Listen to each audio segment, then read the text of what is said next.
A millionaire CEO kisses his new cleaning lady to avoid an arranged marriage. And what she did next surprised everyone. Before we start the story, tell us in the comments, what city are you watching from? And at the end, don't forget to rate this story from 0 to 10. Enjoy. Everything's set, Alexander. The dinner is Friday night, and the engagement will be officially announced. Victoria already had the dress made.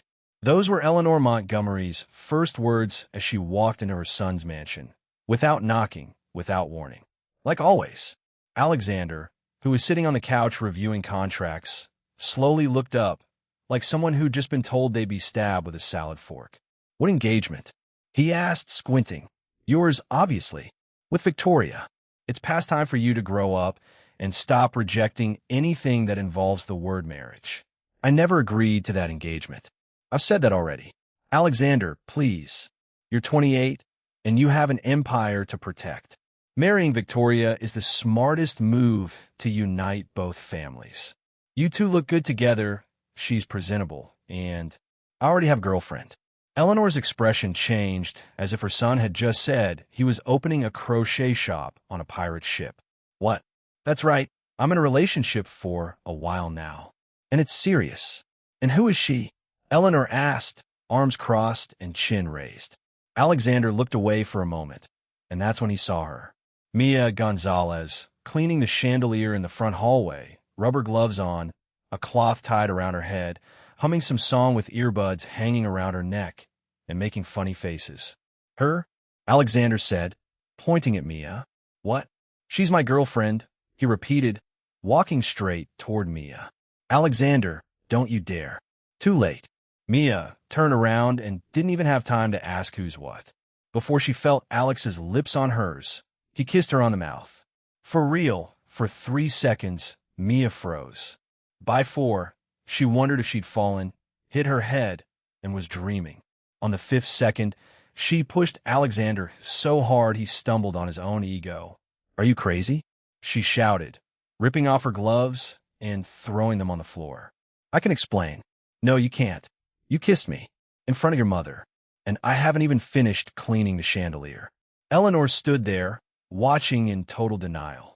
This is a bad joke. "Alexander Montgomery, you've completely lost your mind." "A cleaning lady? An amazing woman. Actually," he replied, still trying to compose himself. "A woman with a cloth on her head? It's called real life. Ever heard of it?" Eleanor didn't answer. She just grabbed her designer purse with the elegance of an offended queen and stormed off, her heels hitting the marble like each step was a courtroom sentence. Once the door slammed shut, Mia crossed her arms and stared at Alexander. "Are you going to tell me now? Or should I start guessing? I need a way out. My mother's trying to force me to marry Victoria Sterling, and I snapped. I said I was already dating someone, and you were right there. Oh, of course.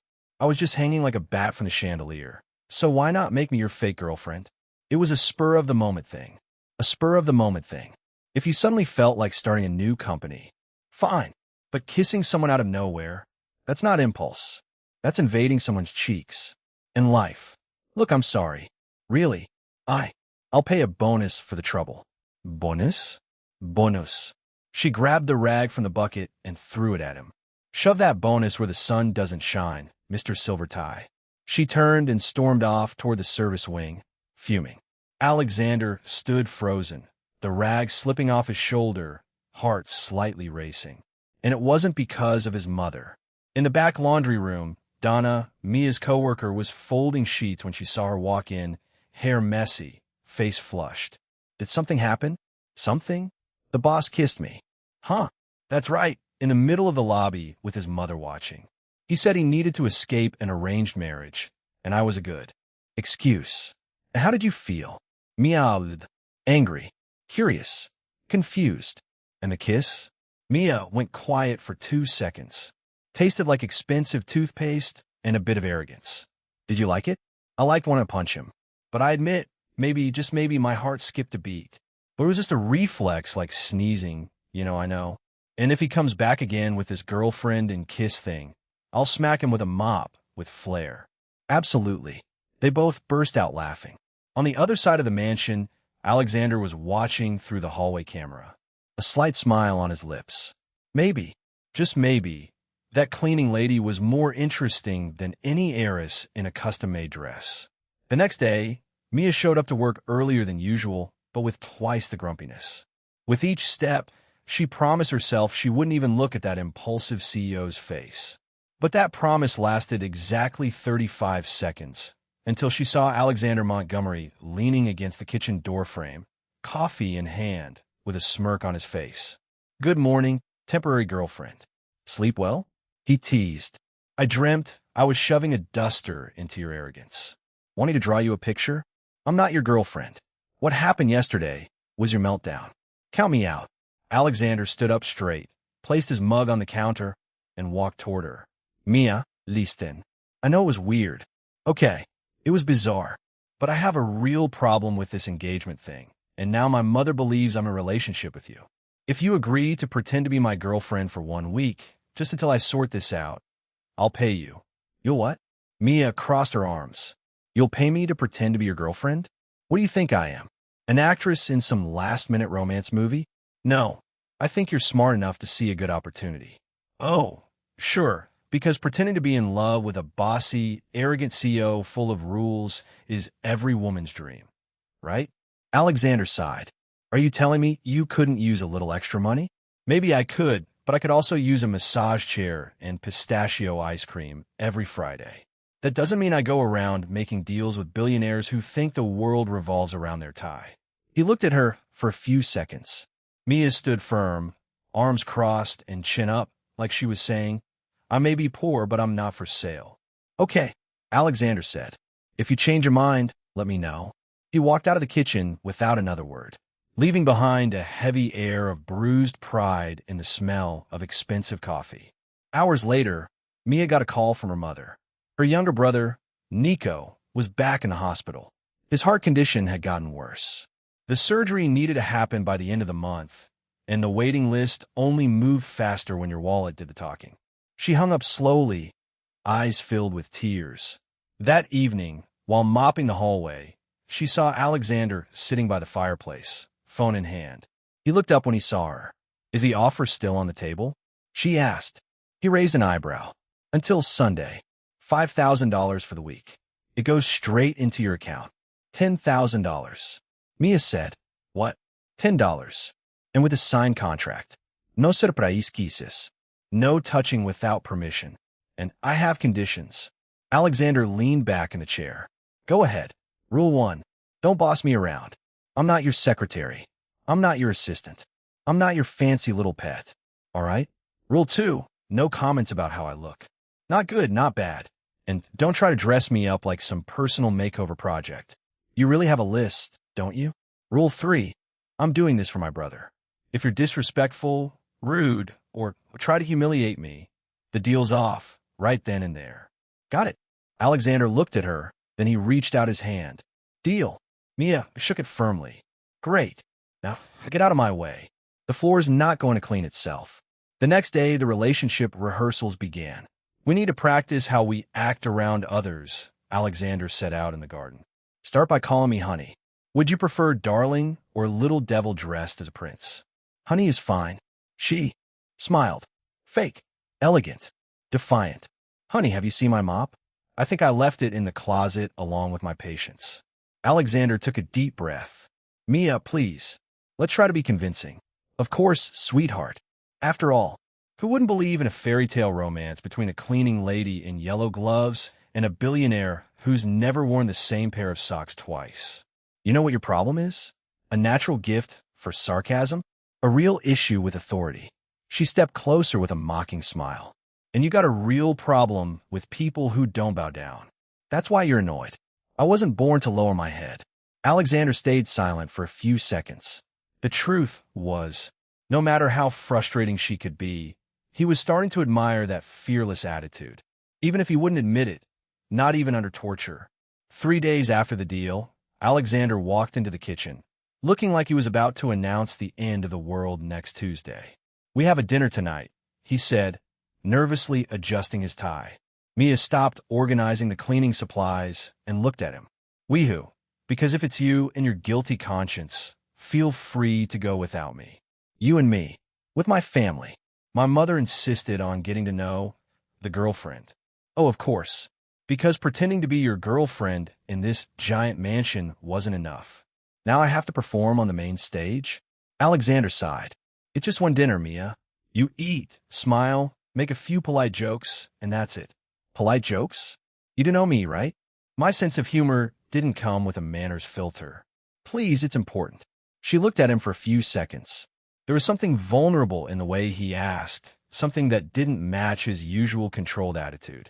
Fine, but if your mother looks at me like I'm a bug in her salad, I'll bite back.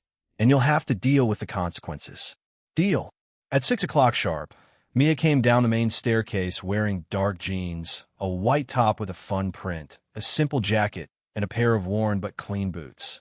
Her hair was tied in a high ponytail, and the red lipstick was the final touch.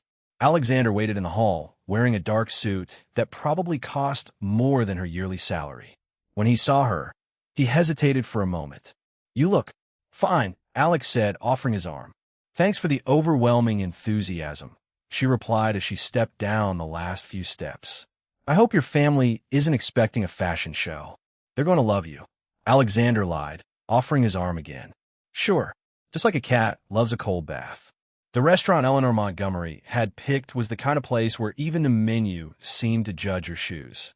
White linen tablecloths, waiters who looked like they had PhDs in etiquette, and a grand piano playing softly in the corner. Alexander and Mia arrived first. She looked around with a mix of curiosity and discomfort.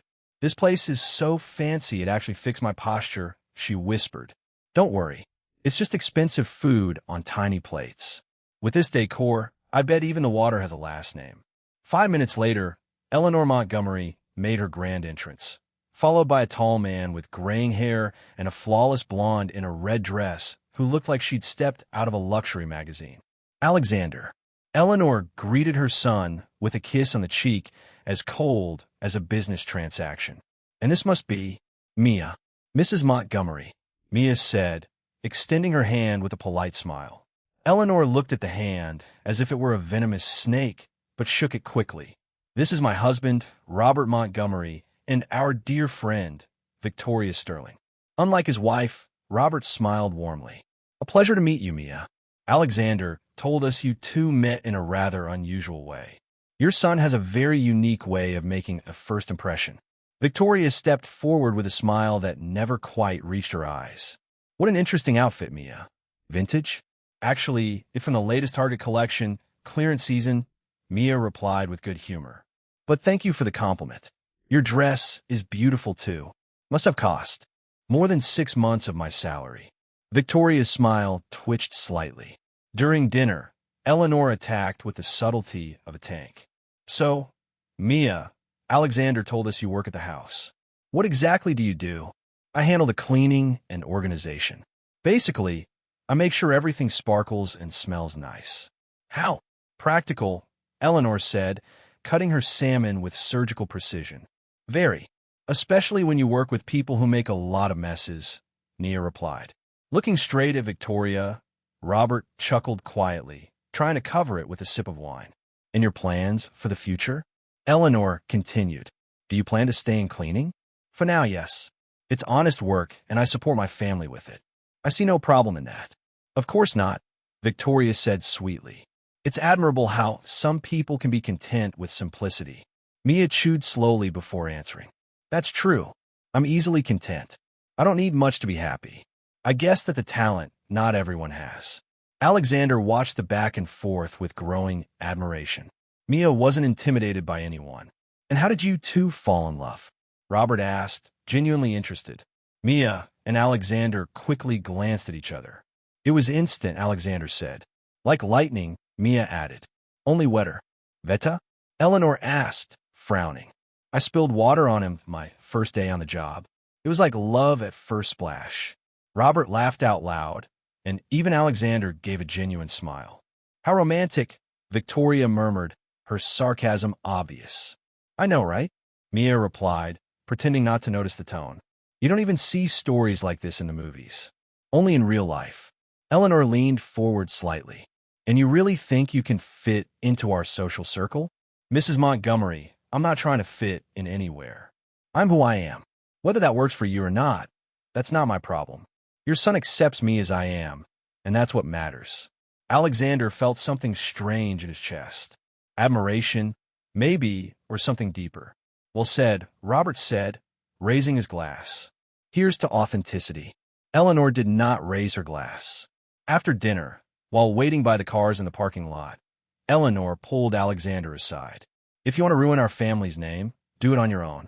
But she won't last long here, she whispered, eyes flashing with controlled anger. Mom, don't call me Mom when you're acting like a fool.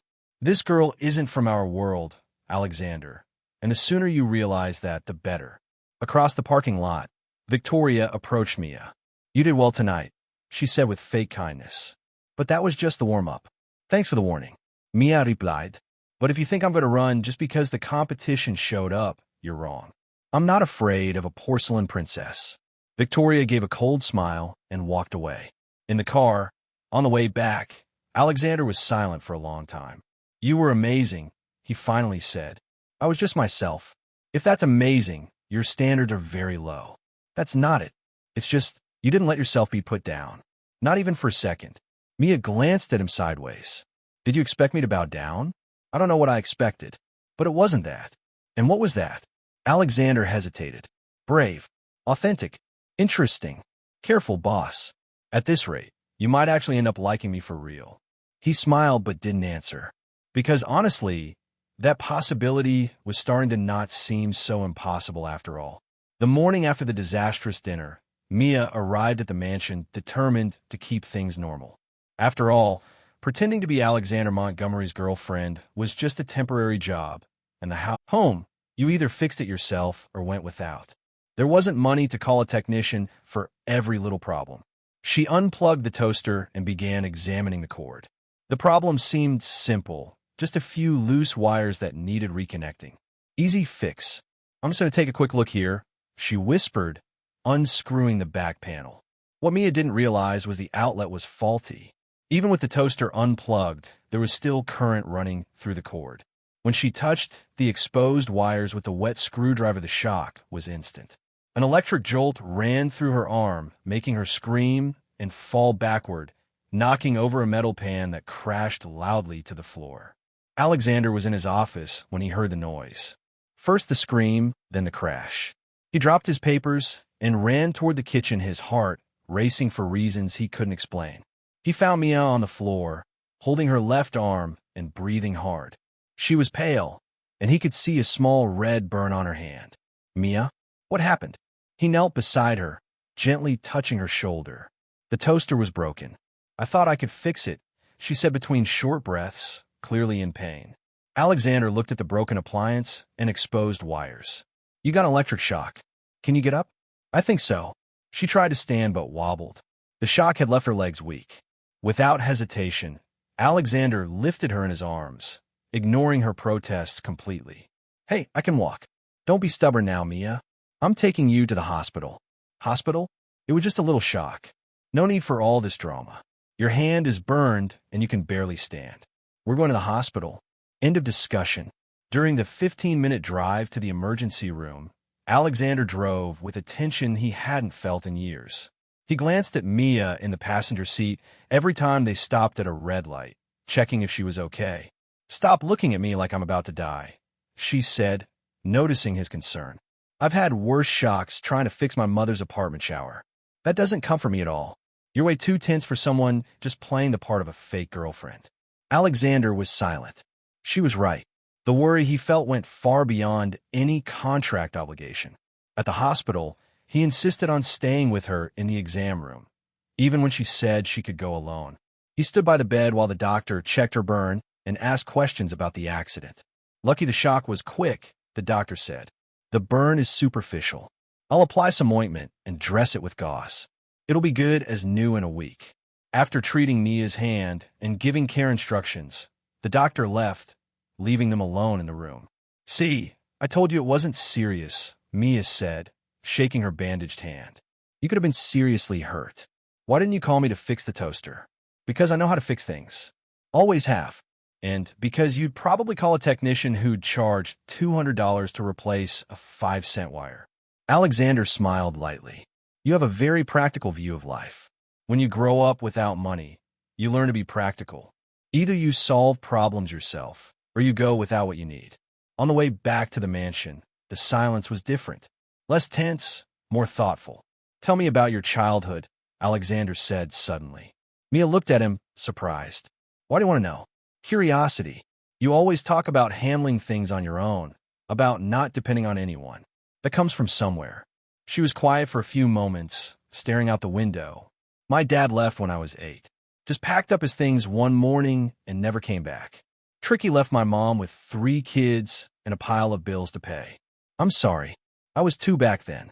My mom worked 2 jobs for years to keep us going. I learned to cook, take care of my little brothers, fix what broke because I had to. There was no choice. Alexander listened quietly, beginning to understand where all that fierce determination came from. And you never got angry about having to grow up so fast? I did. A lot. Especially when I saw other kids complaining because their phone wasn't the newest model while I was saving pennies to buy a new notebook. But anger doesn't pay bills, you know? How did you manage to keep a good mood with all that? Mia laughed. A genuine, warm sound. Believe it or not, my mom always said laughter was free. She said we could be poor, but didn't have to be bitter. That laughter was the one thing no one could take from us. Alexander felt something move in his chest. An admiration beyond looks, beyond the first attraction. Your mom sounds like a wise woman. She is. She used to say rich men are like Belgian chocolate ice cream. Looks irresistible, but in the end, makes your stomach sick. Alexander laughed. Genuinely. For the first time since they met, he really laughed at one of her jokes. So, am I Belgian chocolate ice cream? Worse, you're Belgian chocolate ice cream with a gold coating, pretty to look at, impossible to eat, and probably toxic. He laughed even louder. What a terrible comparison. But necessary, right? When they arrived at the mansion, Alexander insisted on helping her out of the car. Even though she protested, she was perfectly fine. You're not working today, he said firmly. Rest. I'll talk to Donna to cover your tasks. Alexander, it was just a small shock. I can't. No, that's an order. Oh, now you're the boss again? When it comes to your safety, yes. They stopped at the employee entrance, and Mia turned to look at him. Thank you for taking me to the hospital, for waiting, for caring. No need to thank me. Yes, I do. I'm not used to this. Used to what? Someone caring about me. Usually, I'm the one taking care of others. Alexander looked at her for a moment. In the soft afternoon light, with her hand bandaged and a tired but genuine smile, Mia seemed less like a defiant cleaner and more a woman. A strong, brave woman who sometimes also needed care. Mia, don't fall for me, boss, she interrupted with a mischievous smile. Because I'm allergic to rich men. Really? I swear. I break out in red spots, start sneezing, and lose my mind completely. It's a serious medical condition. Alexander smiled. What are the symptoms? First, I start thinking diamonds are pretty. Then I begin liking food with French names. And at the final stage, I start believing champagne is better than soda. Sounds serious. Very. So it's better to keep your distance. For your own safety, of course. She winked and went inside, leaving Alexander standing at the door with a smile on his face and a strange feeling in his chest. Maybe she was right about being allergic to rich men. But he was starting to think he might have a similar condition when it came to stubborn, funny cleaners, and unlike her, he wasn't sure he wanted to be cured that night. While working in his office, Alexander found himself thinking about the way Mia had talked about her childhood, her mother learning to handle things on her own. There was a strength in her he had never seen in any woman in his social circle. Victoria Sterling had never fixed anything in her life. She probably didn't even know how to change a light bulb. But Mia tried to fix a broken toaster because she believed she could solve the problem. He smiled, remembering the joke about Belgian chocolate ice cream. Maybe it was true. Maybe he really was toxic for someone like her. But for the first time in his life, Alexander Montgomery was willing to take the risk and find out. A week after the toaster accident, Alexander showed up in the kitchen wearing a suit even fancier than usual, with a look that mixed determination and nervousness. I need you to come with me to an event tonight, he announced, adjusting his shirt cuffs. Mia, who was preparing a snack, froze with a knife in her hand. What kind of event? The Chicago Business Association's charity gala. It's important for business, and my mother will be there. With Victoria. Oh, I get it. Time to show off the fake girlfriend to society. Exactly. Do you have a dress that would fit this kind of occasion? Mia laughed, but it wasn't a happy laugh. Sure, Alexander. I keep a closet full of fancy dresses hidden in my one-bedroom apartment, right there between the cleaning uniforms and patched pajamas. He caught the sarcasm and looked embarrassed. Sorry, I'll take care of it. What's your size? Don't even think about buying me clothes. I'll figure it out. For hours later, Mia came down the mansion stairs wearing a simple black dress borrowed from her sister-in-law. It wasn't luxurious, but looked good on her. She had her hair in an elegant bun and wore subtle makeup. Alexander was waiting for her in the hall, and when he saw her, he stopped what he was doing.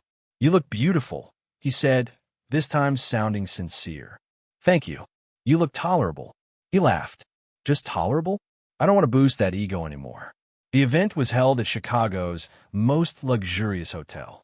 The room was decorated with white flowers, golden lights, and elegantly arranged tables.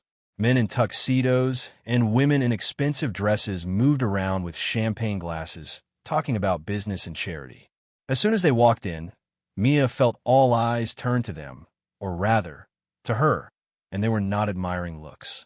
Relax, Alexander whispered, offering his arm. You belong here as much as anyone. Yeah, right? But thanks for trying to encourage me. They had barely taken their champagne glasses when Eleanor Montgomery appeared, followed by Victoria Sterling, wearing a red dress that probably cost more than Mia's car.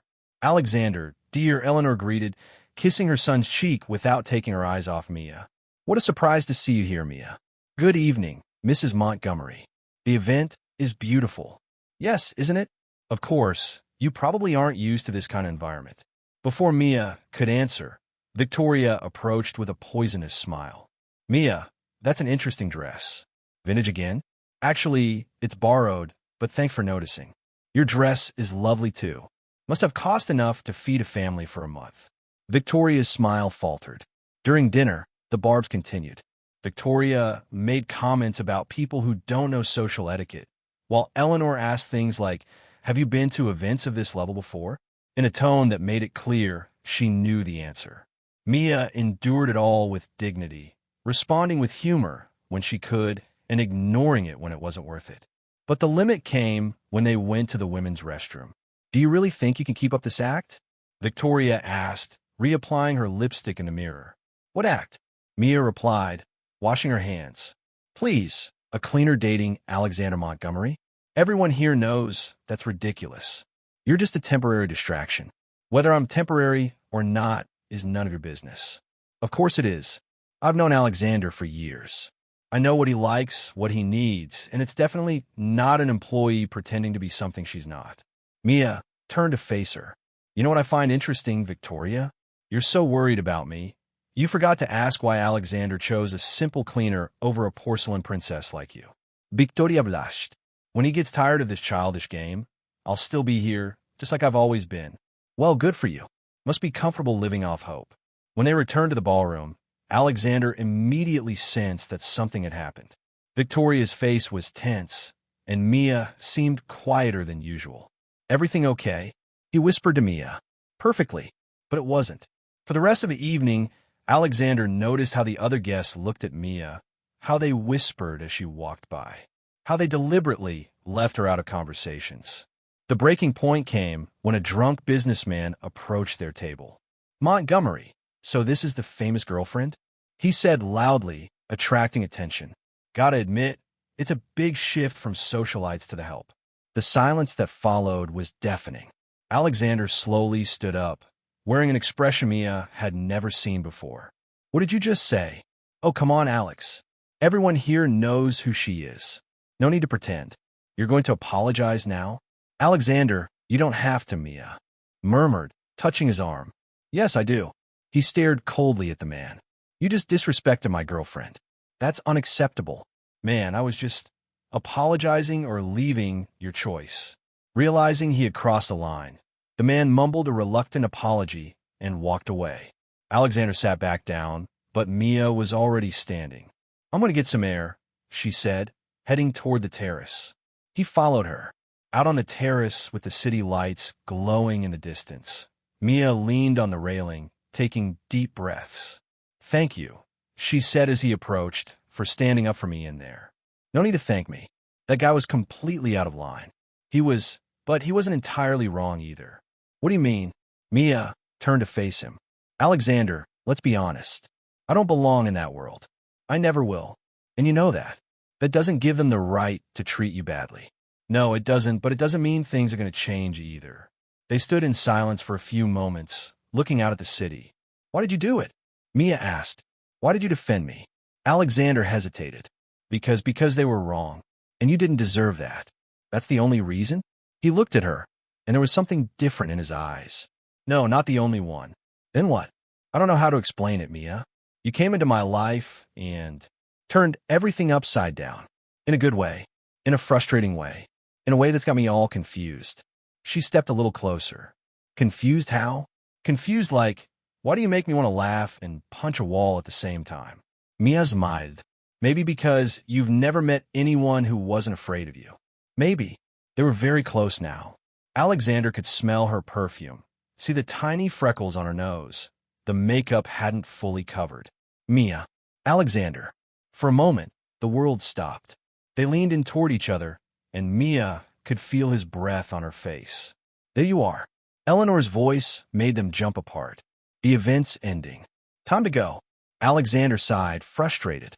"Let's go," he said to Mia, offering his arm. In the car, the silence between them was heavy with unspoken words. Both knew something had almost happened out on that terrace. Something that would change everything. And both knew that sooner or later, they would have to face it. 2 days after the gala, Victoria Sterling was in her office executing what she believed was her most brilliant plan yet. She had spent years watching Alexander, learning his weaknesses, and now she had finally found his Achilles heel.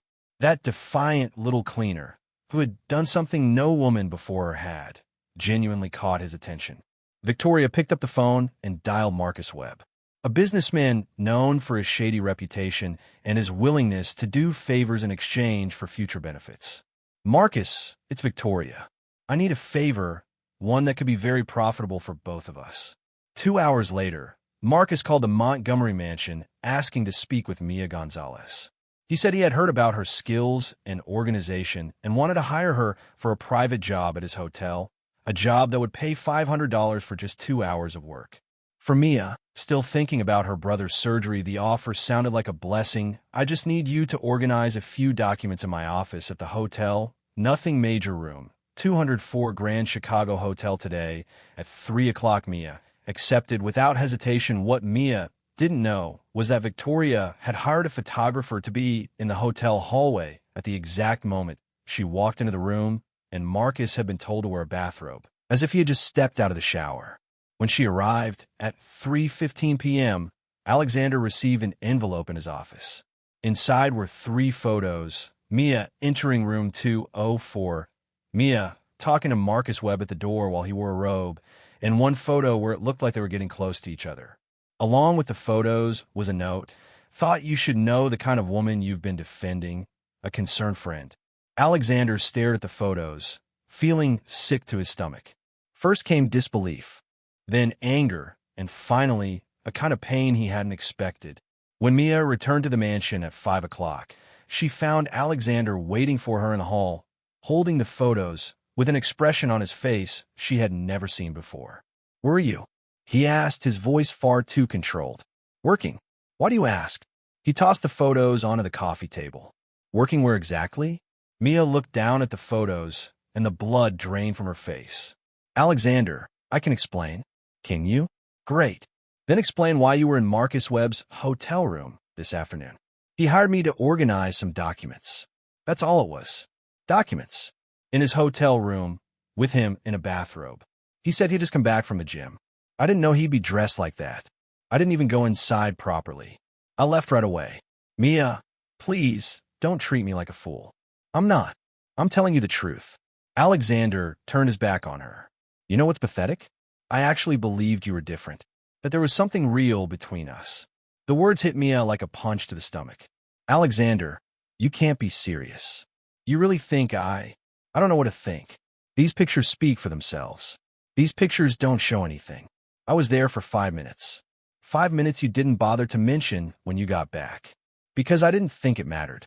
It was just a side job with a married man in his hotel room. Mia felt tears sting her eyes, but she refused to let them fall. You know what hurts most, Alexander? It's not that you didn't believe me. It's that you didn't even ask. You already judged me before hearing my side. The evidence is clear, Mia. Evidence? Or were you just looking for a reason to end this before it got too real? Alexander turned to face her, and for a moment she saw doubt in his eyes, but the anger won. Maybe you're right. Maybe this never should have started. Mia took a deep breath, trying to stay composed. Fine, if that's what you think of me, then there's nothing more to say. She pulled the mansion tea from her pocket and placed it on the table next to the photos. I quit, as your housekeeper and your fake girlfriend. Mia, wait. No, you made it very clear what you think of me. I may just be a housekeeper, but I have dignity, and I won't stay where I'm not respected. She walked toward the door, but paused before leaving. Just one thing, Alexander. When you find out the truth, and you will, remember that you chose not to trust me. Remember that. The door closed behind her, leaving Alexander alone with the photos and a hollow feeling in his chest he didn't expect. 3 hours later, while Alexander was trying and failing to get any work done, his phone rang. It was James, his personal assistant. Mr. Montgomery? Sorry to bother you, but I thought you should know. I got a strange call from Marcus Webb. What about? He wanted to know if you were happy with the photos. Said Victoria Sterling asked him to call and confirm that everything had gone according to plan. Alexander felt the ground shift beneath him. Say that again. Sir, I think you were set up. Alexander hung up and rushed to his car. 20 minutes later, he was pounding on Marcus Webb's apartment door. When Marcus opened it and saw Alexander's face, all the color drained from his own. Montgomery, you're going to tell me exactly what happened today. Right now. 5 minutes later, Alexander had the full confession. Victoria had paid Marcus to stage the whole scene. She had hired the photographer. She had planned every detail. Mia had been an innocent victim. Back in his car, Alexander grabbed his phone, his hands shaking. He had made the biggest mistake of his life. He had doubted the one person who had never lied to him, who had never tried to manipulate him, who had always been exactly who she claimed to be. Mia's phone rang several times before she picked up. Hello, Mia. It's me. Silence on the other end. Mia, please don't hang up. What do you want, Alexander? Her voice sounded tired, hurt. I found out the truth about the photos, about Marcus. It was all set up by Victoria. More silence. Mia, you were right. I should have trusted you. I should have asked first, accused later. I ruined everything. Yes, you did. Please come back. Alexander, I know I don't deserve it. I know you have no reason to give me another chance. But I need you here. For what? To keep pretending to be your girlfriend? No, because when you left, the house felt empty. And it wasn't about the cleaning or the order. It was about you. Your laugh in the kitchen. Your sarcastic remarks. The way you're never afraid to speak your mind. Mia stayed quiet for so long, Alexander thought she had hung up. Please, he said, with real desperation in his voice. Let me fix this. I'll think about it, she finally said. I understand. I'll call you tomorrow. The call ended, leaving Alexander alone in the car, his heart racing, and a fragile hope growing that maybe, just maybe, he could earn back the trust of the one person who really mattered. For the first time in his life, Alexander Montgomery knew what it meant to miss someone, and it was a feeling he never wanted to have again. Alexander Montgomery had never driven to the south side of Chicago. His GPS usually led him to neighborhoods with French-sounding names and homes that looked like museums. But there he was on a Thursday afternoon, searching for Mia's address, in an area where the houses were small, the sidewalks cracked, and kids played in the street on bikes that had seen better days. He stopped in front of a one-story house painted in faded blue. A small porch held neatly arranged potted plants, and a rocking chair that looked like it had a lot of stories. The iron gate was open, and he could hear voices and laughter coming from inside. Alexander checked his reflection in the rearview mirror. $1,000 suit, a watch worth more than most people's cars, Italian leather shoes. He looked like an outsider stepping into foreign territory. But Mia hadn't answered any of his calls since yesterday, and he knew he had to do this in person. He knocked on the screen door, and a woman in her 50s appeared. She had Mia's same dark eyes and a warm but cautious smile. "Can I help you, Mrs. Gonzalez? I'm Alexander Montgomery. I work with Mia." The woman's expression changed instantly. "Oh, you're the boss." "Yes, ma'am. I'd like to speak with her if that's okay." Carmen Gonzalez looked him over head to toe, as if she could see right through the expensive suit. "Maya," she called into the house. "Your boss is here." A few seconds later, Mia appeared wearing faded jeans and a Chicago Bulls t-shirt. She looked surprised and not particularly happy. "Alexander, what are you doing here?" "I said I'd think about it. I came to talk." "Please, you haven't answered my calls, and I had to come." Carmen glanced between the two of them. "Well, since you're already here, come on in. I'm not leaving anyone out on the porch like some door-to-door salesman." "Mom, that's not necessary." "Mia Gonzalez, where are your manners?" "Come in, young man. I just made coffee." Alexander followed both women into the house. The living room was small but cozy, with furniture that had clearly been in the family for years. Family photos filled the walls, and there was a delicious smell of home-cooked food in the air. "Have a seat," Carmen said, pointing to the couch. "Mia tells me your house is bigger than our whole block." "Mom," Mia blushed. "I'm just curious. I've never met a millionaire before." A boy about 16 came in from the kitchen, thinner than he should have been for his age, but with a bright smile. "This must be the famous boss," he said, offering his hand. "I'm Nico. Thanks for giving my annoying sister a job." "Nice to meet you, Nico. Mia talks about you all the time. Hope it's the good stuff. She threatens me at least 3 times a day." Alexander gave his first real smile in days. "Only the good stuff. Promise." Carmen brought in coffee, served in mismatched but clean cups. "So, Mr. Montgomery, what brings you to our humble home?" Alexander looked at Mia, who was sitting at the edge of an armchair, clearly uncomfortable. "I came to apologize. To Mia. I made a terrible mistake." "And what kind of mistake?" Carmen asked, with a protective tone only a mother could use. "Mom, please." "I didn't believe her when I should have," Alexander said.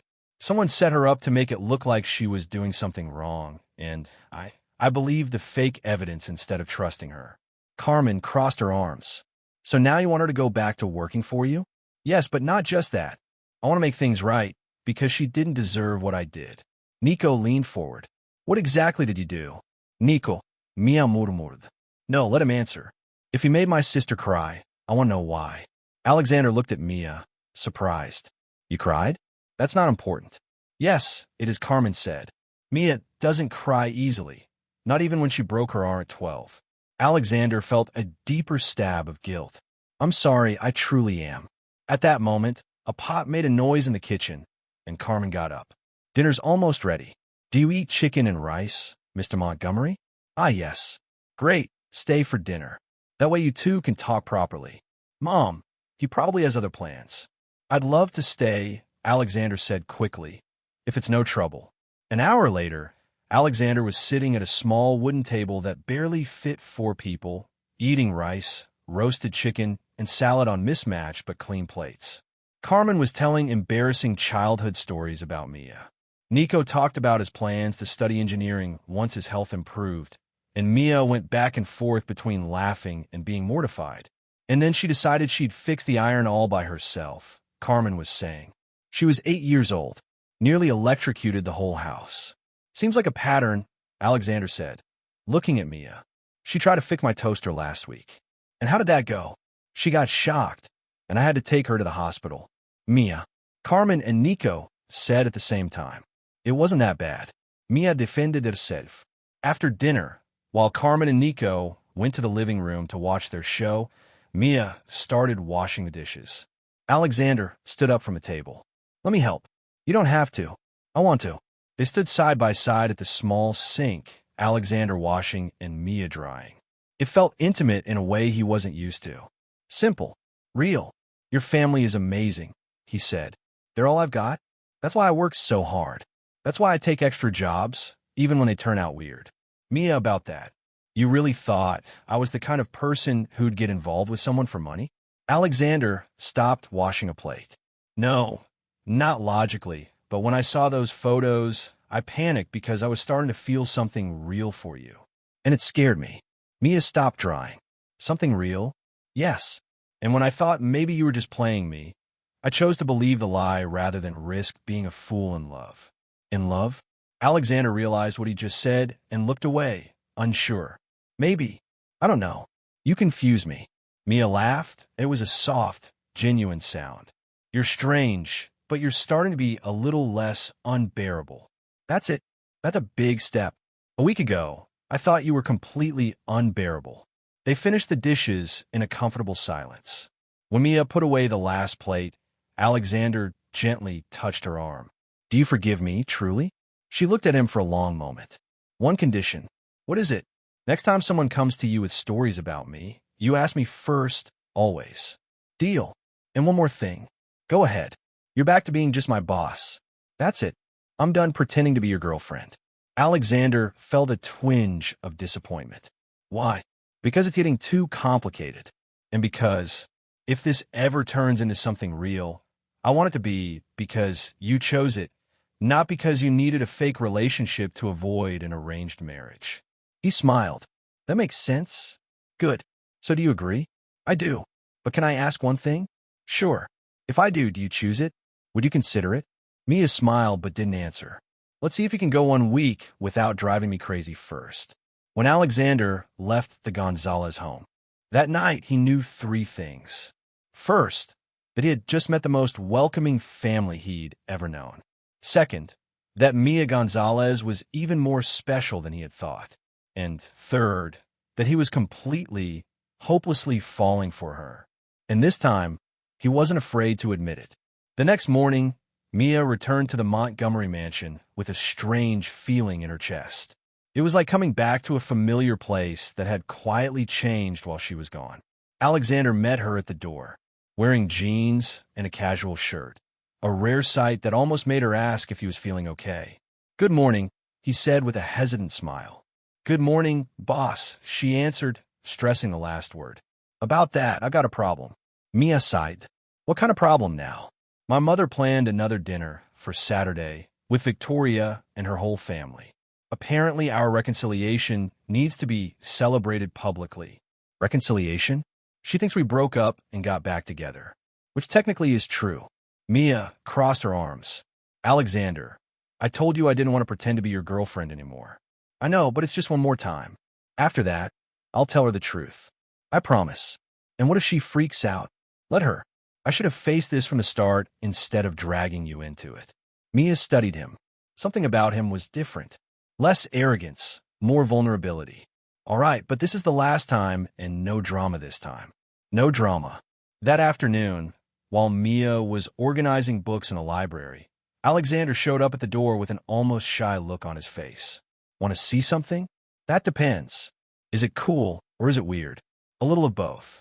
He led her to a door she had never noticed before, hidden behind a bookshelf. When he opened it, it revealed a staircase leading to a spacious basement. What is this? My lab. Mia walked down the stairs and stood in awe. The space was filled with workbenches, electronic equipment, strange-looking devices, and whiteboards covered in formulas and sketches. You have a secret lab in your house. It's not secret, just private. What do you do down here? Alexander walked to one of the benches and picked up a small device that looked like a remote control. Inventions. Mostly devices that help make life easier for people with disabilities. This one, for example. He showed her the device. Is a controller that can be operated just with eye movement for people with limited mobility. Mia held it carefully. That's amazing. Does it really work? Want to try it? For the next 20 minutes, Alexander explained how his inventions worked. He showed her a door-opening system for people in wheelchairs, an app that translated sign language in real time, and a prototype of a smart cane for the visually impaired. Why haven't you ever talked about this? Mia asked, genuinely impressed. Because most people wouldn't understand. They just see the CEO of a tech company, not the guy who likes fixing things. Like me with the toaster. Exactly. Except you almost electrocuted yourself, and I wear safety gear. They laughed together, and Mia felt something shift in her chest. You're full of surprises, you know that? So are you. Who would have thought a cleaning lady would make me question everything in my life? They looked at each other for a moment, until Mia looked away. Let's go back upstairs. I still have work to do. That evening, Mia was finishing cleaning the kitchen when she heard music coming from the terrace. It was soft, instrumental music. Curious, she went to check. Alexander was on the terrace, adjusting a small sound system. He had lit a few candles and placed 2 glasses of wine on a small table. What is this? Practice, he said. For Saturday. They'll probably expect to see us dance together. We need to look convincing. Oh, right. Practice. But there was something in the way he said it that didn't sound like just practice. Do you know how to dance? He asked. A little. My mom taught me when I was little. And you? Mandatory lessons in childhood, part of the air education package. Alexander held out his hand. May I? Mia hesitated for a moment before taking it. He gently pulled her closer, placing one hand on her waist and lacing the fingers of his other hand with hers. They started moving slowly to the music. Alexander was a good dancer, guiding her gently across the terrace, under the stars and candlelight. You dance well, he said softly. So do you. Those expensive lessons paid off. It's not the lessons. No, it's the partner. Mia looked at him, and there was something intense in his eyes that made her swallow hard. Alexander, Mia, I need to tell you something. What? They stopped dancing, but he didn't let go of her. Why feel for you? I've never felt for anyone before. You barely know me. I know enough. I know your courage, your loyalty to your family, your sense of humor. I know how you're not afraid of anyone or anything. I know how you make me want to be a better man. Alexander, stop. Why? Because you're confusing gratitude with something else. It's not gratitude, Mia. It's more than that. He leaned a little closer, and she could feel his breath on her face. I think I'm falling in love with you. The words hung in the air between them. Mia's heart raced, but so did a wave of panic. I need to go. She pulled away quickly, leaving Alexander alone on the terrace.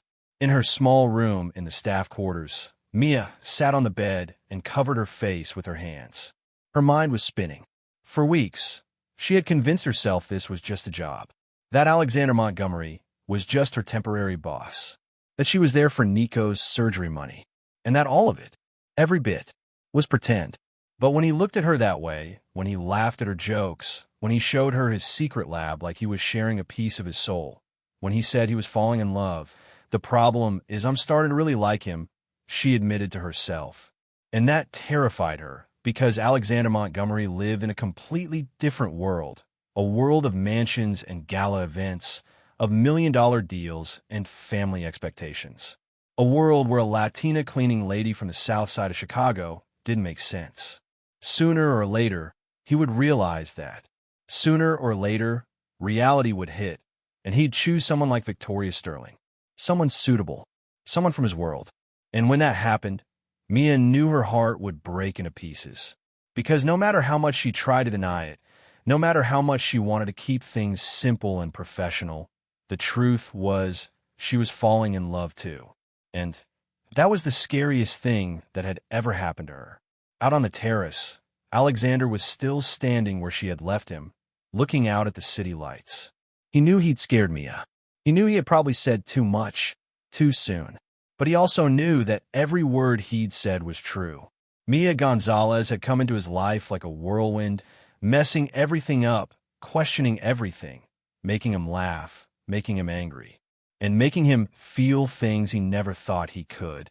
And now he had to find a way to convince her that it was real, that they could work despite all the differences, despite all the obstacles, because for the first time in his life, Alexander Montgomery had found something worth fighting for.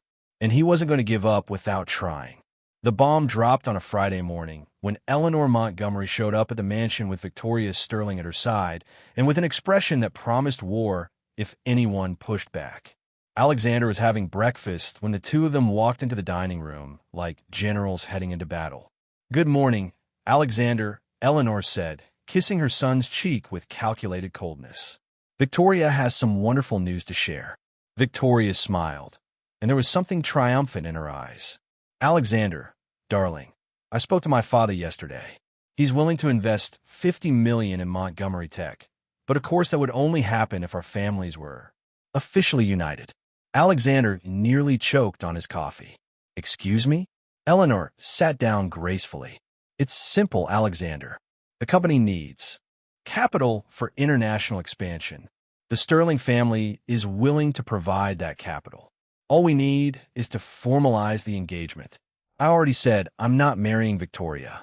And I already said you need to stop acting like a child. Eleanor snapped back. We've set the date. December 15th. The official announcement will be in Time magazine, and the ceremony will take place at St. Patrick's Cathedral. Alexander stood up from a table. You set a date without asking me? We did ask, Victoria said, pulling a tablet from her bag. We checked your calendar. You're free that weekend. Victoria, this is insane. I'm not marrying you. Eleanor slammed her hand on the table. Alexander Montgomery, you're going to stop this nonsense right now. This little game with the employee has gone on long enough. It's time for you to step up. My responsibilities don't include marrying someone I don't love. Love? Eleanor laughed, but it was a cold, sharp sound. Love is a luxury, Alexander. Business is a necessity, and if you can't understand that, what? You'll disown me? I'll withdraw the family's support from the company. I'll sell my shares. I'll use all my influence to make sure no serious investor does business with you. The silence that followed was deafening. Alexander looked at his mother, then at Victoria, and realized they weren't bluffing. You're serious. Completely, Eleanor confirmed. Choose, Alexander, your family and your future, or a romantic whim that won't last 3 months. Just outside the dining room, Mia was cleaning the hall when she heard the conversation. Every word felt like a punch to the gut. She had always known this day would come. Deep down, she knew.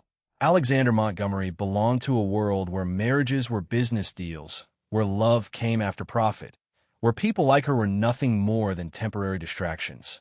Victoria kept speaking. Alexander, be reasonable. We've known each other for years. We're socially compatible. We share common interests, and our union would benefit both families. This phase you're going through is understandable, but it has to end. It's not a phase. Of course it is, Eleanor said. You're confusing novelty with passion. That's normal for a man your age, but now it's time to grow up. Alexander was quiet for a long moment. I need to think. There's nothing to think about, Victoria said. It's the obvious choice. I still need time, he replied. Eleanor stood up. You have until Monday. If we don't have an answer by then, I'll assume you've chosen irresponsibility, and I'll act accordingly. After they left, Alexander remained alone in the dining room, staring out the window without really seeing anything. $50 million. The company he had built from the ground up. The family legacy. All of it depended on a decision he didn't want to make. Later that day, Alexander locked himself in the office to work, but he couldn't concentrate. Every spreadsheet he opened, every report he tried to read, everything reminded him of his mother's threat. Without the family support, he could lose everything. The company would face serious trouble. Hundreds of employees could lose their jobs. And for what? For a cleaning woman who wasn't even sure she wanted to be with him? Around 6 in the evening, he was almost convinced Eleanor was right. Maybe he was being immature. Maybe an arranged marriage wasn't so bad. Maybe. Mia appeared in the doorway. Can I come in? Of course. She walked up to his desk, but didn't sit. I heard the conversation this morning. Alexander sighed. Mia, no, let me speak first. I understand the situation. I understand that you have responsibilities, that the company matters, that your family has expectations. And? There is no end. I just wanted to say, if you decide to marry Victoria, I get it, really. Alexander looked at her, surprised. You get it? Yes, you've got an empire to protect. People who depend on you. That's a lot to risk over. Whatever this is between us.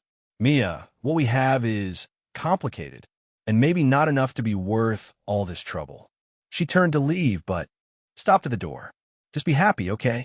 However you can. That night, Mia finished her shift and went to her room. She knew she wouldn't be able to sleep, so she sat at the small desk and took out a sheet of paper. For an hour, she wrote and erased, wrote and erased. Finally, she managed to put everything she wanted to say into words. When she was done, She folded the letter carefully and went up to Alexander's room. The door was closed, but she could see light under the crack. He was still awake. She slipped the letter under the door and went back to her room. 2 hours later, Alexander found the letter as he was getting ready for bed. He recognized Mia's handwriting right away. Alexander, when I was little, my mom always said, life is made of choices. Some are easy, others are impossible. But in the end, you have to be able to look in the mirror and like the person you see. I know you're in a tough spot. I know your family is pressuring you, that the company is on the line, and that it's all much more complicated than I can fully understand. That's why I've decided to make things easier for you. I'm leaving tomorrow morning, not because I'm angry or hurt, but because you need to make this decision without worrying about me. You need to choose what's best for your life, not what you think I want to hear. If you choose Victoria and the life your family wants for you, I'll understand. Truly, I won't hold a grudge. I'll even hope the two of you find happiness. But if you choose another path, if you decide to fight for what you truly want, then come find me. Because I'll be waiting. Just one thing, Alex. Choose you first. For the first time in your life, make a choice that's yours. Not your mother's. Not the company's. Not based on what people will say. Yours. You deserve to be happy. In whatever way you choose. Thank you for everything. Mia, P.S. That new toaster you bought? It's working perfectly. No repairs needed. Alexander read the letter 3 times. Then he sat on the edge of his bed and put his head in his hands. Mia was leaving to make things easier for him, so he could make a decision without guilt. She was protecting him, even if it meant walking away. And at that moment, Alexander Montgomery knew exactly what he had to do. For the first time in his life, he was going to choose for himself. And he hoped it wasn't too late. Alexander didn't sleep at all Friday night. At 5 in the morning on Saturday, he was still awake, reading Mia's letter for the 10th time. By 7, he had made the decision that would change his life forever. At 8, he called James, his assistant. James, I need you to cancel all my appointments for today and reschedule the meeting with the Japanese investors for Monday, 10 a.m., main conference room. Sir, but the meeting with the Japanese team wasn't until Tuesday. Change of plans.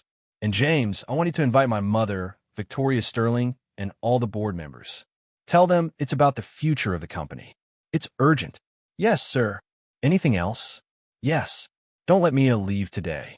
If she tries to go, come up with any excuse. Say there's a cleaning emergency or something. Sir, just trust me. On Saturday morning, Mia woke up with a strange feeling in her chest. She had planned to leave early, before Alexander woke up to avoid any awkward goodbyes. But when she went down to the kitchen, she found James waiting for her. Mia, glad you're here early. We got an emergency. What kind of emergency? Mr. Montgomery's meeting with Japanese investors on Monday, and apparently the cleaning service canceled last minute. He specifically asked for you to handle the conference room. Mia sighed. Of course, there'd be one last task. All right, where's this room? 20th floor of the Montgomery Tech building. I'll give you the address. Monday came with a cloudy Chicago sky. Mia had been in the conference room since 8 in the morning, making sure every detail was perfect. It was an impressive room with a giant mahogany table, leather chairs, and a panoramic view of the city. At 9:40, she was finishing, polishing the table when she heard voices in the hallway. A lot of voices. That's odd, she murmured. I thought it was just the Japanese investors. She was putting away the cleaning supplies when the door opened and people began to walk in, but they weren't Japanese. It was Eleanor Montgomery, Victoria Sterling, several men in suits she didn't recognize, and Mia. Eleanor said, clearly surprised. What are you doing here? I was cleaning for the meeting. Victoria looked her up and down. Alexander invited the cleaning lady to a business meeting. Before Mia could respond, Alexander walked into the room. He wore his best suit, but there was something different in his eyes. Determination. Nerves. And when he saw Mia, relief. Perfect. Everyone's here. Alexander, Eleanor said, why is the employee still here? The meeting is about to begin. Actually, Mother, she needs to stay. This meeting is about her. Mia felt the blood drain from her face. Alexander, what are you doing? Why should have done weeks ago? He took his place at the head of the table, looking around at everyone present. Thank you all for coming. I know I called this meeting last minute, but I needed to speak to you about the future of Montgomery Tech and about my future. Eleanor frowned. Alexander, if this is about the marriage proposal, we've already discussed it. It's exactly about that, and about much more. Alexander took a deep breath. For years you've told me what to do, how to act, who to marry, and I went along with it because I thought it was the right thing. Because I thought family and business mattered more than personal happiness. Victoria shifted uncomfortably in her seat. But I was wrong. Not about family being important, not about the company being a priority, but about sacrificing who I am for who you all think I should be. He looked directly at Mia, who was leaning against the wall, clearly wishing she could disappear. A few weeks ago, an incredible woman came into my life and changed everything. She made me laugh when I thought I'd forgotten how. She made me question things I'd always accepted. She made me want to be a better version of myself. Alexander, Eleanor murmured, starting to see where this was going. She's brave when I'm afraid. She's real when I'm pretending. She's loyal when I'm selfish. And she loves me not in spite of my flaws, but with them. Mia felt tears sting her eyes. And I've realized I love her too. More than I ever thought I could love anyone. Victoria stood up suddenly. Alexander, you've completely lost your mind. No, Victoria. I've finally found it. You walked over to Mia, who stood frozen, tears in her eyes, and still holding a cleaning cloth like it might protect her. Mia Gonzalez, you walked into my life when I least expected it and turned everything upside down. You taught me that love isn't about convenience. You taught me that family isn't just blood. It's who chooses to stay. You taught me that sometimes the bravest thing we can do is choose to be happy. Eleanor, try to cut in. Alexander, this is absurd. You can't possibly.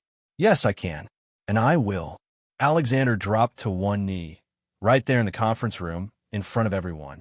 Before I go any further, Mia, will you marry me? The silence that followed was absolute. Mia looked at him kneeling on the floor, then at everyone in the room staring at her, then back at him. You're out of your mind, she whispered. Completely. So, would you marry a crazy man? The tears Mia had been holding and finally fell. Alexander, are you sure? Your family? Your company? They'll have to accept me the way I am, with the choices I've made. Mia, I don't want a life without you. I don't want to wake up in an empty mansion. I don't want formal dinners where no one really laughs. I want you. Only you. Mia looked into his eyes and saw nothing but sincerity. Yes, you crazy man, but you're doing the dishes too. The room burst into noise. Some board members clapped, others looked stunned. Eleanor was speechless. Victoria had already stormed out, slamming the door. Alexander stood up and kissed Mia right there in front of everyone. And she kissed him back, not caring about her cleaning uniform, not caring who was watching, not caring about anything else. When they pulled away, he whispered, I made my choice. Finally, I chose for myself. And you chose well, she said, smiling through her tears. One of the board members cleared his throat. Well, that was unexpected. But what about the company and the sterling investment? Alexander turned around, still holding Mia's hand. We'll find other investors. We'll grow at our own pace. And if that means starting smaller, starting over, that's okay. At least I'll be doing it with the person I chose, not the one you chose for me. Eleanor finally found her voice. Alexander, you can't be serious. I've never been more serious in my life, Mother, and I hope with time you'll understand. He looked at Mia. Ready for an interesting life? With you? It'll definitely be an adventure. And so on the 20th floor of a corporate office, Alexander Montgomery chose love over convenience, happiness over obligation, and Mia Gonzalez over anyone else in the world. And they both knew he'd made the right choice. Victoria Sterling was not the kind of woman who accepted defeat with grace. 3 days after Alexander's public proposal, she was in her office putting a plan in motion that would make Montgomery Tech regret ever turning her down. For years, she'd had access to inside information through Eleanor. Negotiations, market strategies, prototype codes not yet patented. Information that in the right hands could destroy everything Alexander had built. On Thursday morning, she made 3 phone calls, one to an investigative journalist known for exposing corporate scandals, another to Montgomery Tech's biggest competitor, and a third to a hacker who owed the Sterling family a few favors. I want everything leaked, she told the journalist. Business strategies, prototypes and development, confidential contracts, everything. By 2 p.m., the first bomb went off. TechScoop published a devastating article, Montgomery Tech, Questionable Practices and Industrial Secrets Exposed. The report revealed intimate details about upcoming product launches, confidential contracts, and even hinted at unethical practices, none of which were true, but all sounded believable. Alexander was in a meeting with the marketing team when James rushed into the room. "Sir, we have a problem. A big one." Within 2 hours, Montgomery Tech stock had dropped 20%. 3 major contracts were canceled. Investors began calling, demanding answers. "How did this leak?" Alexander asked, staring at the reports spread across the table. "This was all confidential." "Sir," said Sarah, the head of security, "someone with internal access did this. Someone who knew our protocols." Alexander didn't need to be a genius to know who it was. At that same moment, Mia was in the mansion kitchen preparing dinner when Victoria appeared in the doorway. She wore a red dress and a smile that spelled trouble. "Hello, Mia. I assume you've seen the news?" Mia turned, still holding the knife she'd been using to chop vegetables. "What news?" "About your fiancé's company going down the drain." "What a shame. Looks like choosing love over logic has its consequences." "It was you, me?" Victoria feigned surprise. "I simply shared information that was within my reach, information a smart person would have protected more carefully." Mia set the knife down on the cutting board and turned fully to face her. "You took down an entire company because you couldn't handle rejection. I protected my interests, and I showed Alexander what happens when you choose the wrong person." "The wrong person?" Mia laughed, but it wasn't a happy sound. "Victoria, do you want to know the difference between you and me? Enlighten me. When things get hard, I roll up my sleeves and fix them. You burn everything down and blame someone else. What a touching philosophy. Unfortunately, it won't save the company." Mia walked toward Victoria with a calmness that didn't match the storm in her eyes. "You're right, philosophy doesn't save a company, but do you know what is people who genuinely care, people who work together, people who don't give up when things get hard, and you think you and Alexander can?" "Me and Alexander, along with every employee who believes in this company." "Yes, because you made a mistake, Victoria." "What mistake?" "You thought that by destroying the company you destroy what we have, but you forgot one thing. Real relationships get stronger in hard times, not weaker." Victoria stepped back. "We'll see." "Yes, we will. And when you do, you'll realize you threw away the chance to be part of something special. All because your pride was hurt." After Victoria left, Mia called Alexander. "Love, where are you?" "At the office, trying to put out fires." "I'm coming over, and I'm bringing reinforcements." "What reinforcements?" "You'll see." An hour later, Mia arrived at Montgomery Tech with an unexpected group. Donna and 3 other cleaning staff, Carlos the gardener, Miguel the doorman, and 6 others who worked in roles the corporate elite rarely noticed. "What are you all doing here?" Alexander asked, surprised. "Saving the company," Mia replied. "Donna has a degree in accounting. Carlos studied engineering before becoming a gardener. Miguel worked in marketing for 15 years before he was let go because of his age," and it goes on. "Mia, I don't understand." "Alexander, you've always seen these people as support staff, but they're much more than that. They're untapped talent who can help rebuild everything." Sarah, the head of security, stepped forward. "Sir, with all due respect, we need every hand we can get. Things are critical." Alexander looked around. His executive team seemed discouraged. Some board members had already suggested selling the company. But here was Mia, standing with a team of people nobody ever noticed, offering to help. "All right," he said. "What's your plan?" Donna stepped forward. "First, we'll review all contracts and find legal gaps to stop the leaks. Second, Miguel will work on a marketing campaign to restore our image. Third, Carlos will review our prototypes and suggest technical improvements. And I, said Mia, will coordinate everything and make sure you all have the support you need." For the next 48 hours, Montgomery Tech was a hive of activity. Executives worked side by side with janitors. Managers picked up efficiency tips from doormen. The strict hierarchy dissolved, replaced by real collaboration. Miguel created a campaign called the Real Montgomery that featured actual employees, their stories, and their contributions. Donna found inconsistencies in the leaked data that proved malicious tampering.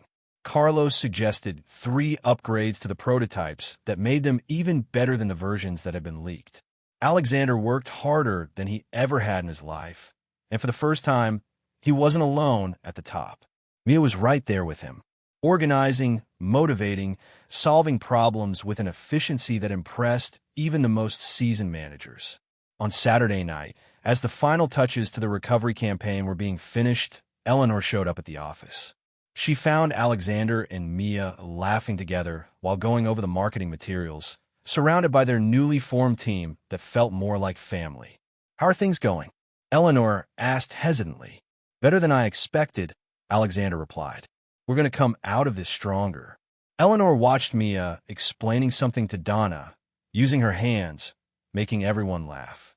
She noticed the way Alexander looked at her, more relaxed and happier than she'd seen him in years. "She got all these people to help you?" "Yes. People I didn't even know had these kind of skills." Eleanor was quiet for a moment. "Alexander?" "Yes, Mom. Maybe she is the right woman." Alexander smiled. "I already know she is. And maybe you're smarter than I thought. I'll learn from the best," he said, looking at Mia. "No, son, you learned with your heart. That's something I never knew how to teach." At that moment, Mia came over to them.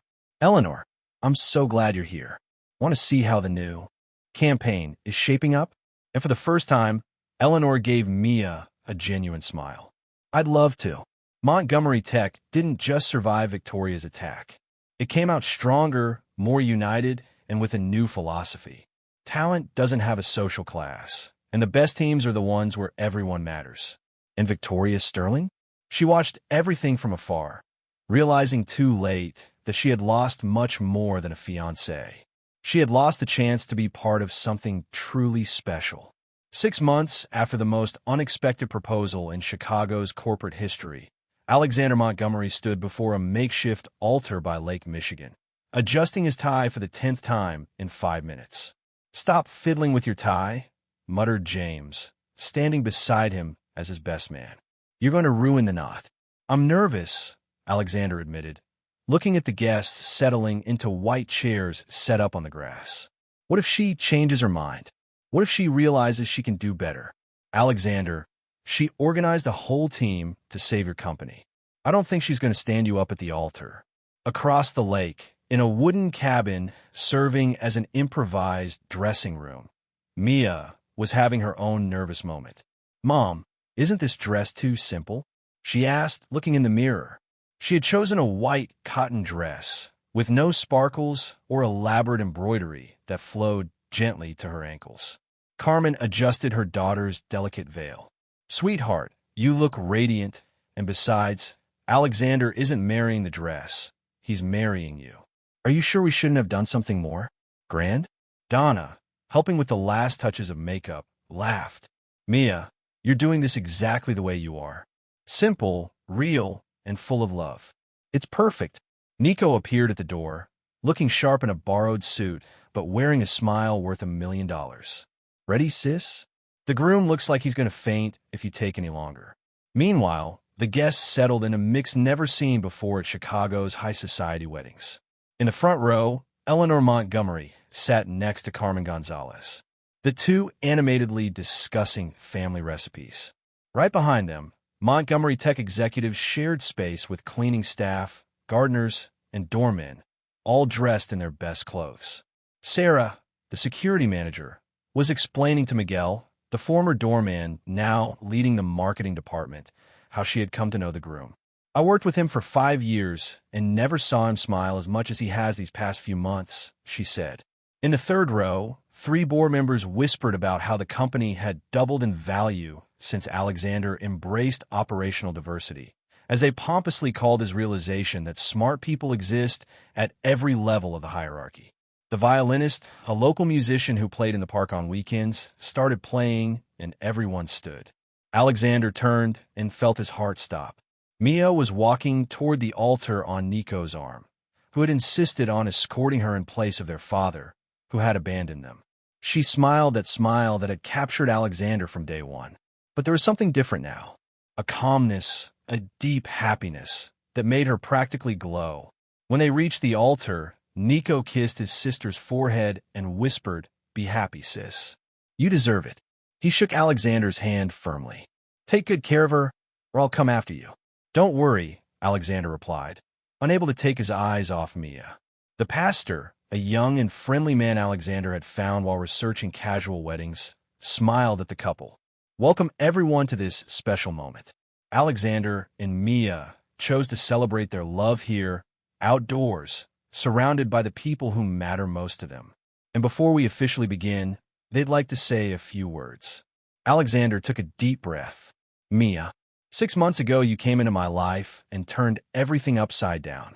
You taught me that family isn't just about sharing a last name, but about who chooses to stay when things get hard. You taught me that success isn't about having more money, but having people who truly care. And you taught me that sometimes the bravest thing we can do is be vulnerable." He swallowed hard, feeling tears sting his eyes. "You came into my life like a hurricane, destroying all my certainties. And I'm grateful for it every day, because now I know what it means to wake up every day wanting to be a better person." Some people in the audience were already crying. Eleanor discreetly wiped her eyes with a lace handkerchief. Mia smiled through her own tears.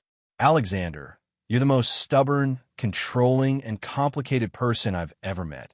She began causing laughter in the crowd. "But you're also the most loyal, generous, and funny. You made me believe fairy tales exist, just not the way we see in the movies." She held his hands firmly. "You taught me that love isn't about agreeing on everything, but about choosing to fight the world together when it's needed. You showed me that sometimes the right person shows up at the most unexpected time, in the most unlikely place. And you taught me that it's worth taking risks when it's for something that really matters." "Now," said the pastor, "let's get to the rings." James handed over the simple gold rings they had picked out together at a small jewelry store downtown, far from the fancy shops Eleanor had suggested. "Alexander, do you take Mia to be your wife, promising to love, respect, and support her through all of life's moments?"